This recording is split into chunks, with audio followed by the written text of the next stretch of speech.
Do do do do do do do. All right, I think we're live, are we? There you go.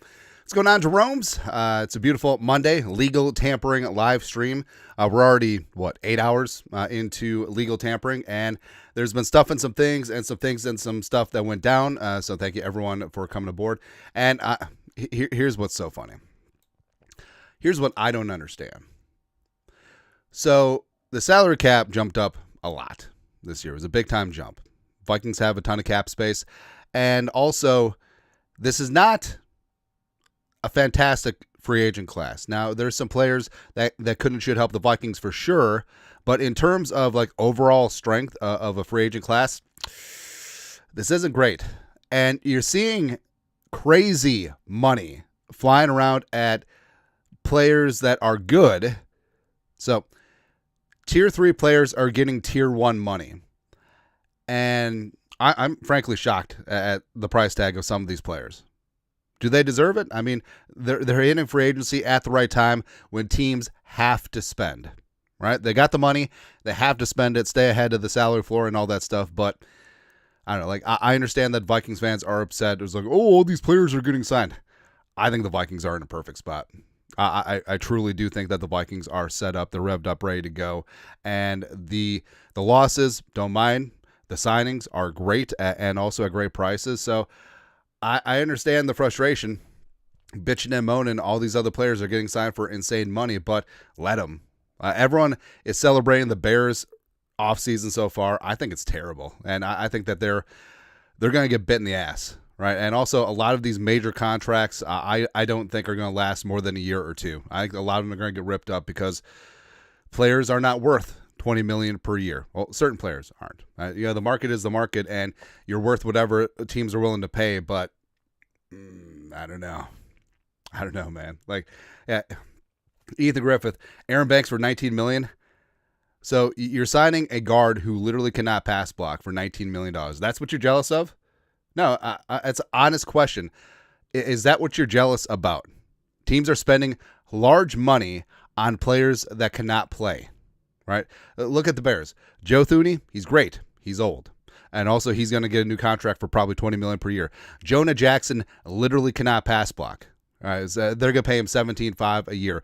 Drew Dahlman is a great run blocker. He literally cannot pass block as an undersized center. Where have we heard this story before? And they're giving him $42 million with $28 million guaranteed. So they're going to spend $50 million on their interior offensive line, and it's not good. But hey, don't confuse movement with action.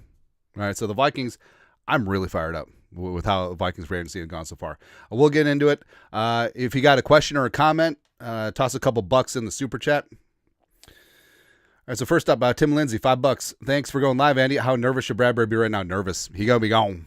Plus. So at no point is there any triggers in the remaining amount of his contract. It's not guaranteed. So they can just hang on to him through free agency and just sort of dump him unceremoniously. Ethan Griffith, $2. No, I'm laughing at the Packers. No, exactly. And you should be laughing at the Packers. That is a stupid-ass signing. But it's Green Bay, and for that we thank you. Also, my secondary Twitter stream went down. But yeah.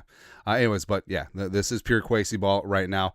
And hey, I know that you're upset. I know that you would have loved to have paid Milton Williams $28 million per year. All right. I like Milton Williams. I like his upside, but he hasn't been a full-time player. Remember that. As well as, hey, I mean, I would like to be in on some of these cornerbacks. I'm not giving Carlton Davis the third $20 million per year. Just ain't gonna happen, man. No. Caleb Bendrickson, $5. Dancing. What up? All right. Because also look at last year. So it might be the best free agent class in NFL history. We made this point a lot. 3 Pro Bowlers. Darnold had a career year. Jones had a career year. Grenard Van Ginkel obviously had career years. And Cashman is looking really damn good too. And none of these players outside of Grenard were top 20 paid at their position last year. So, and also, I feel like we remember people bitching and moaning about this free agent class too. Where's the money? Seemed to work out okay. So maybe just calm down, trust the process. Also, Jonathan Allen in the house visiting right now. Don't let him go because, well, first off, the Bears giving Grady Jarrett that contract, it's stupid. Grady Jarrett is fine, but he hasn't been great in 3 years. And it's not like 2016 Grady Jarrett's walking through that door. Just absolutely ridiculous, stupid money. All right. But also, Jonathan Allen in the house. I think Grady Jarrett in that contract might warp what Jonathan Allen's expecting. But Allen is still a rock-solid pass rusher. I think that he can be a rotational guy. Leadership and character mesh with the Vikings locker room. We can go from there. Also, the Vikings premium signing. So Isaiah Rodgers, 2 years, $15 million. This is a fantastic value signing. He's a ball hawk, a sure tackler. Good in the return game as well. Played exceedingly well in the Super Bowl. And he's a guy that, I mean, he's not going to be your cornerback 1, but cornerback 2 on the outside, round the outside. Yes, absolutely. Derek Baker, $10 Canadian. For all we know, Kwesi has a trade in his pocket, which adds an expensive but awesome stud for interior offensive line, interior defensive line corner, or, I mean, maybe. They're not going to involve draft picks. We know that. Brody, $5. Hey, more fatties. Been watching you since 2020. I cannot wait to see a rookie quarterback play for us since TB. Teddy Bridgewater. That's right. Thanks for coming along. It's Hike. $5. Does Kwesi extend AVG or try to trade him for more picks this year? I would like to keep him around. He has earned an extension. Same thing with Josh Metellus. But also, conversely, I mean, he is 30 and his trade value is never going to be higher. So it's something to consider, right? I'm not advocating for it, but I am saying you got to think about it. Yeah. But Rodgers is a great value pick. Bet. Yeah, he is the one who got suspended for gambling. And Rodgers was off to a great start in his career in Indianapolis, was playing his way into a nice contract, then got suspended for 2023. Picked up by the Eagles. It was a good move by Howie Roseman for squatting on his rights, and he had a very productive season for the Birds last year. Ended up winning the Super Bowl. It's good. Also good.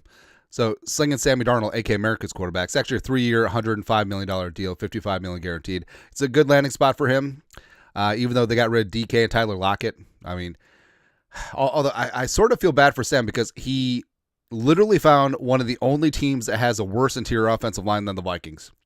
So they're going to have to shore some things up there. But I do think that Sam Darnold's going to be fine. Next.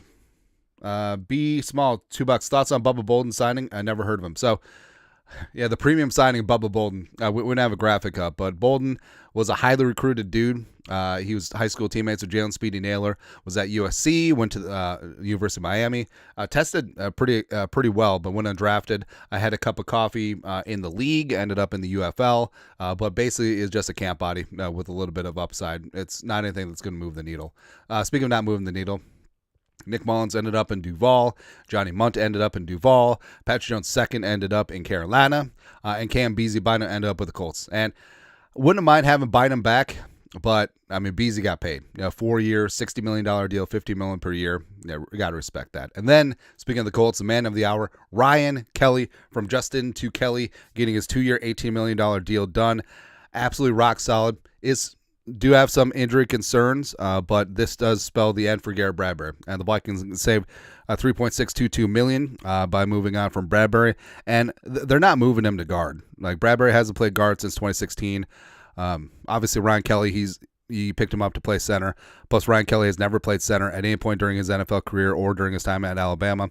So I'm just trying to see if there's actually news coming up, which would be kind of nice. Yeah. But it's kind of a crazy day all the way around, man. But overall, like, picking up Ryan Kelly, picking up Isaiah Rodgers, I think are two absolute value steal pickups for the Vikes. How are we going to do this? I don't know. I'm trying to fit this on so it's like readable and legible, but who knows? All right, so for the Vikings, actually, let's look at the Bears first. Why not? All right, so the Bears, on top of trading for Jonah Jackson as well as Jumpin' Joe Thuney, they signed Drew Dahlman to just a stupid contract. I mean, let's call it what it is. As Drew Dahlman's going to be ragdolled by Levi Drake Rodriguez and Jonathan Allen and Jalen Redmond, as well as J.J. Pegues. I mean, It's a bad contract. I do like what they did on defense. Tavares Moore is going to be re-signing him with Smart. Odeyingbo coming in from the Colts. I think that's a great value signing. $60 million.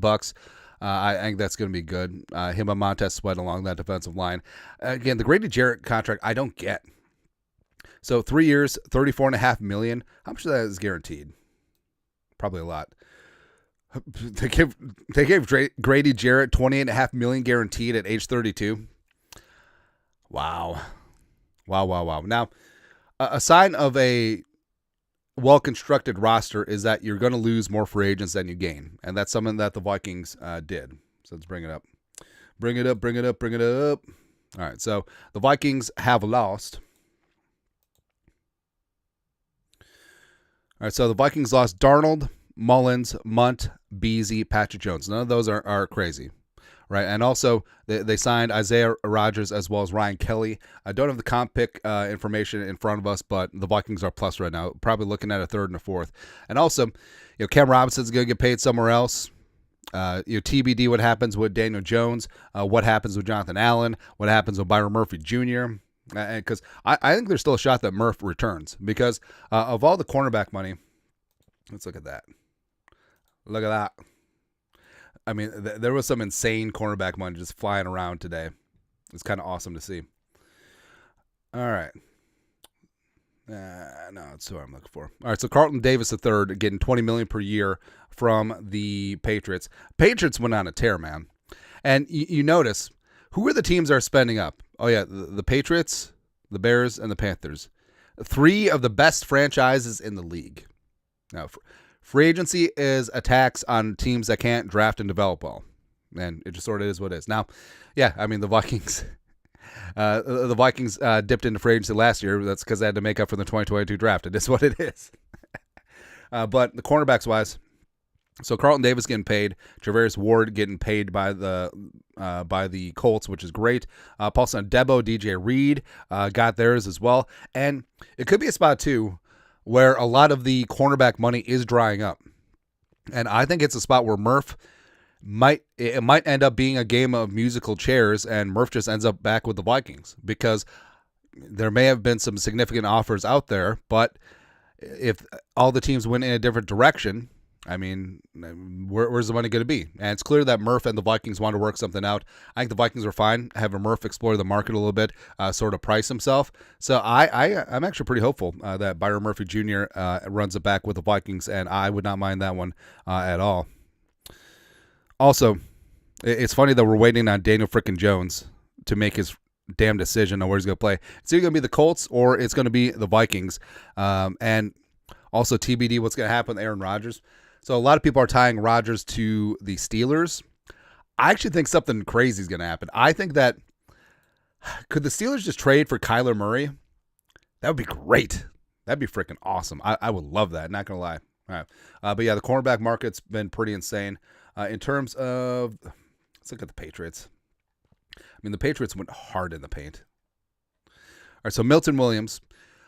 I would have liked Milton Williams, and the team was obviously interested in Milton Williams, but this is exactly like Christian Wilkins last year, where the Vikings are interested in a player, but they're not going to overpay.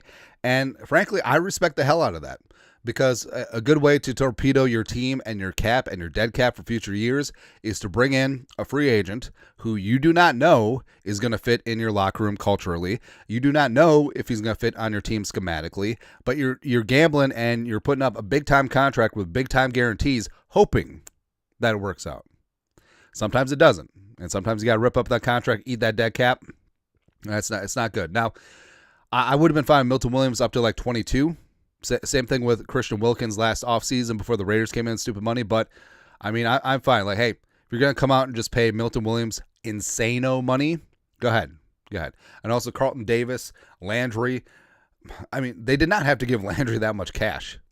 It's kind of funny. Spillane got a premium contract. I know the Raiders want to keep him.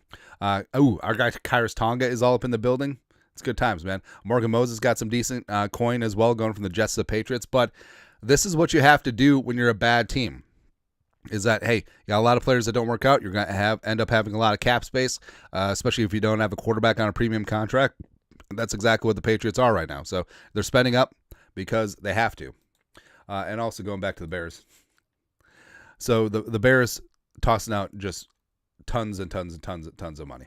And this doesn't even include the Thuney and the Jackson trade. So add $37 million on top of that. And basically you are looking at about $80 million out the door in the last week of transactions for the Bears. And they had to do it, right? And I just don't think players are champing at the bit to be playing for the Bears. Even though, they got Ben Johnson. Cool. Josh Browns, $2. Ryan Kelly, LFG. Damn straight, man. Let's look at the Packers. The Packers. Grease the Grammy Green Bay Packers. All right, so Nate Hobbs and TD Slate. No. They haven't filed the Banks contract yet. Yeah, okay. That doesn't matter. But also Hobbs. That's a big time. That's a meaty contract. 4 years, $48 million, $12 million. I don't know, man. I know that Nate Hobbs is solid, but in terms of like tier 1 money, I don't know, man. I don't know. But going back to this, Sam Darnold is at the top of the heap. Devontae Adams is so funny. How does Devontae Adams get $22 million per year? I know that he puts up hollow numbers still, but I don't know. Dan Moore. Also, this is the great class for tackles that you don't know about just getting paid. Like Dan Moore. Like besides Steelers fans and like hardcore football fans, who has heard of Dan Moore, right? Or Jalen Moore, the pride of Western Michigan. Getting $15 million per year from the Chiefs. Dan Moore going from the Steelers to the Titans, getting $20.5 million. So Latham is going back to right tackle, which is probably a good idea. But again, not to throw shade on any of these players. Get yours while you can get yours. But I think that they greatly benefited from sort of a down free agent class and having and the cap going up huge and teams having to spend a ton of money. And this is exactly how teams benefit. This is why you also saw teams generally re-signing their own guys, because it's a situation where you know the player, you know how they fit into your scheme, and it's sort of surprising how some of these contracts have gone down. Quarterback money. So Darnold is great. Justin Fields to the Jets. Now, this has been projected for a while because I do think that Aaron Glenn, obviously Aaron Glenn was in the NFC North as defensive coordinator for the Lions, so he knows Justin Fields' game. I think Fields has a chance to do some good things with the Jets. I don't know, the Bears never fully were behind him. The Steelers obviously benched him, but they're like, hey, come back. And he's like, why would I ever return if you're just going to yank me again? Nah. Funny. Zach Wilson going to South Beach. Hide all of the South Beach moms. Josh Dobbs, our guy, going to the Patriots, as well as Nick Mullins going to the Jacksonville Jaguars. And then the rest of the quarterback situation, once Aaron Rodgers gets cut and makes a stupid decision on what he's going to do, plus what's Daniel Jones going to do? Is he going to go to the Vikings? Is he going to go to the Colts? It's so hilarious that it's Daniel Jones that holding up everything. Sorry, I'm just trying to go along here. If Jonathan Allen is still in town, they're probably at a steakhouse, probably at Manny's or Murray's. It's very possible. Yeah, good times. But overall, like tons and tons of money just flying out the door. Plus, now what's going to happen with Will Fries? I still think the Vikings are in contention for him. What's going to happen with Byron Murphy Jr.? I think that he certainly could come back into the fold.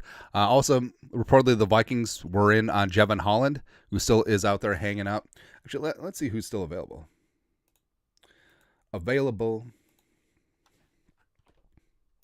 No pants for Trey Lance. All right, so Diggs. So funny. Diggs, Bosa. Nope, this doesn't work. No. But it's sort of funny because it's always second and third wave free agents that make the most impact. Where right out of the gates, the big time money, all the shiny objects, getting that huge cash, usually from bad teams, and you just sit back. And that's the name of the game, because a lot of the Vikings class, outside of Grenard, was relatively late. Darnold's in that mix too, AVG, Cashman, etc. But even like the tertiary and fourth tier free agents, you look at Sherfield, contributed huge on special teams. Tillery was great against the run. Hottie Ward was great rushing the passer. I think he was third on the team in pressures and quarterback hits. Grugier Hill was good on special teams as well as a backup. Stephon Gilmore eventually got the most out of him. Same thing with Shaq Griffin. John Parker Romo in season, great. Daniel Jones in season, great. But a lot of these guys weren't major contracts. I mean, most of these contracts were $2.5 million or less, and they still contributed mightily. So, I understand being upset that the Vikings didn't land any big ticket items per se, but sometimes it's the money that you don't spend versus the money that you do spend. And I think the Vikings are going to be tiptoeing through the tulips, finding discounts, second, third, and fourth wave of free agency, and I think it'll be smart. And overall, I do think that Isaiah Rodgers is huge. I think that's a really good signing, adding some good depth to that cornerback room. I think that Rodgers is probably going to start. I think that the Vikings aren't done at cornerback. I think that Byron Murphy Jr. could still be in that mix. I think that they do have a lot of faith in Mekhi Blackmon, Dwight Newton-McLaughlin coming back as well. And then, of course, you do have Ryan freaking Kelly. In terms of offensive linemen that I want, outside of Trey Smith, who was obviously franchised by the Chiefs, I mean, Ryan Kelly was up there in terms of, yes, he is older, but yes, he's going to be cheap. And yes, he can completely have a sea change of attitude up front. He is a broke, no BS, no nonsense, meat and potatoes center. One that can hold his ground, one that's going to lead, call protections, and make the guards around him better. As opposed to Bradbury, we're always talking about, well, let's just get good guards around him and then things will be good. Get good guards. Nah, never really worked out that way. So, again, trust the process. And I get that it can be frustrating, but let's talk about things a week from now when the Vikings pick through and probably add a dozen or 10 to 12 free agents at very reasonable rates. And then we head into the draft without any glaring needs, and we're going to be good to go. Pretty happy about things. But that's it. A little bit of live stream during legal tampering. Hell, we might do one tomorrow. But thanks a lot for coming along. You guys are the absolute best. Subscribe, Venmo, contribute to the show. Do all that stuff. I love when it's busy. I love when there's a lot of ish going on because you just feel alive. There you go. Skull, moderate